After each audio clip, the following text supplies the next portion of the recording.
చంద్రబాబు నాయుడు ఒక 73 సంవత్సరాల వయసు ఉంది, ఒక 40 సంవత్సరాల అనుభవం ఉంది, 14 సంవత్సరాలు ముఖ్యమంత్రిగా చేశాడు.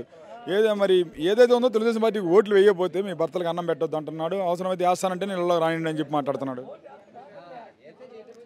ఆయన ఏదైనా 14 సంవత్సరాలు ముఖ్యమంత్రిగా చేశాడు. ఇప్పుడు ఎందుకు ఆయనకు అంతలా ఆదుర్త? చేసేది ఏది ఉంటే అప్పుడే చేయొచ్చు కదా. ఇప్పుడు జగన్ను చూసి నేను అది చేస్తా ఇది చేస్తానంటే అప్పుడు ఎందుకు టైం వేస్ట్ చేసుకున్నాడు? చేసేది ఏదో ఉంటే అప్పుడు చేయొచ్చు కదా. జగన్ చూసి ఈరోజు ఏదో నేను అన్నీ చేస్తా, ఎంతమంది పిల్లలు ఉంటే అంతమంది పిల్లలకు అమ్మఒడి ఇస్తా, అమ్మఒడి అనేది ఆలోచన ఈయనను చూసి రాకపోతే ఆయన ఉన్నప్పుడు చేయొచ్చు కదా. ఇప్పుడు అంటాడు ఆయన నేను అవి చేస్తా ఇవి చేస్తాను, అది ఎవరు నమ్మరు, అది ఎవరు నమ్మరు. ఆయనతో అయ్యేది కాదు, ఆయన వయసు అయిపోయింది. ఏదైనా కానీ జగను ఇంటికి పరిపాలన తీసుకొచ్చాడు, ప్రతి కుటుంబానికి పథకాలు చేరినాయి, ప్రతి మనిషికి న్యాయం జరిగింది. మళ్ళీ జగన్మోహన్ రెడ్డికి పట్టణం కడతారు, ఇబ్బంది లేదు. జగన్మోహన్ రెడ్డికి పట్టం కడతారు, ఇబ్బంది లేదు అంటున్నావు కదా. మరి అటు చూస్తే ఎన్డీఏ కూటమి కలిసి వస్తుంది, జగన్ ఒంటరిగా వెళ్తున్నాడు కదా.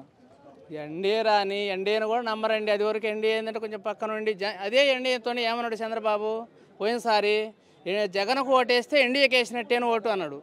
ఈరోజు ఎందుకు మళ్ళీ అది ఏమో కనపట్టాలి జనాలకు. జనాలు పిచ్చోళ్ళ? జనాలు ఎవరు పిచ్చోళ్ళు కాదండి. జనాలు చాలా తెలివి కల్లోళ్ళు.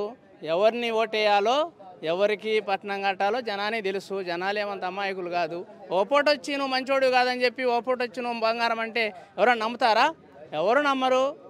ఇది అవన్నీ ఆయన మాటలు నమ్మే పరిస్థితిలో లేరు. జనాలు మటుకు జగన్ వైపే ఉన్నారు. ముఖ్యంగా చూసినట్లయితే ఏదైతే ఉందో బీజేపీతో టీడీపీ జనసేన అలయన్స్లో ఉన్నాయి. ముస్లిం ఓటు బ్యాంకింగ్ ట్రాన్స్ఫర్ అవుతుంటారు వైసీపీకి. ముస్లిం ఓటు అవుతారు, ఎస్సీలు బీసీలు మైనార్టీలు ప్రతి ఒక్కరండి, ప్రతి ఒక్క కులము అందరికీ న్యాయం జరిగింది. ఓసీలకు కూడా ఈపీ నేస్తామని చెప్పి అందరికీ న్యాయం జరిగింది. ఎవరు కూడా జగన్ పరిపాలన నష్టపోయిన వాళ్ళు లేరు. ఒక్క రాజకీయ నాయకులు ఏదైనా కాంట్రాక్టులకు బిల్లులు పోలేదు, అవి కూడా ఈ మధ్య కాలంలో పడ్డాయి. ఇబ్బంది లేదు, అందరూ బాగున్నారు, ఇబ్బంది లేదు. ఆయన మాటలు నమ్మరు వాళ్ళ కూటమి.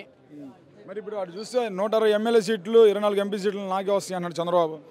ఆయన ఎక్కడో వస్తాయి, ఆయన ఏదో ఆశ అట్ట అనుకుంటుండే కానీ అయిపోయింది. సీట్లు ఇచ్చే కానీ అయిపోయింది ఆయన వారం. ఏమీ లేదు. ఎందుకు ఆయన కళ్ళబొల్లి మాటలు ఎవరు నమ్మరు. ఏం కాదు. ఇప్పుడు ఎలా ఉంటుందండి ఎర్రగొండపాలెంలో ఎర్రగొండపాలెం చంద్రశేఖరరావు గారికి 50,000 మెజారిటీతో గెలవబోతున్నాడు. అది పక్కా, ఏమి ఇబ్బంది లేదు.